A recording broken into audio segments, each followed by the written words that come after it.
అందరికీ నమస్కారం. నేను doctor Kiranmay, consultant dentist, Medicover Hospitals Nellore.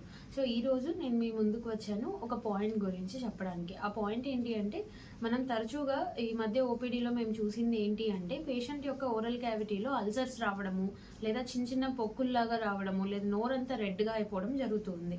So మేము నీట్గా ఎగ్జామిన్ చేసి హిస్టరీలోకి వెళ్ళినప్పుడు చెప్పింది ఏంటి పేషెంట్ అంటే, టూత్ పేస్ట్ మార్చాము అని చెప్తూ ఉన్నారు. సో టూత్ పేస్ట్ మార్చడం వల్ల ఇలా ఎందుకు అవుతుంది అంటే, టూత్ పేస్ట్లో ఉన్న ఒక కాంపౌండ్ అంటే సోడియం లారైల్ సల్ఫేట్ అనే ఒక కాంపౌండ్ వల్ల అలా జరుగుతూ ఉంటుంది.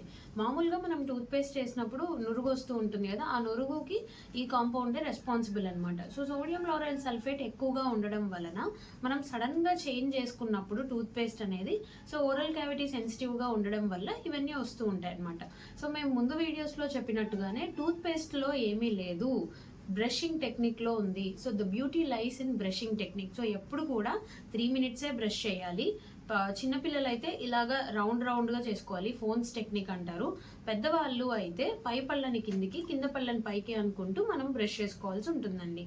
అండ్ ఇంకేమైనా డౌట్స్ ఉంటే please do visit us at Medicover Hospitals Nellore. Thank you.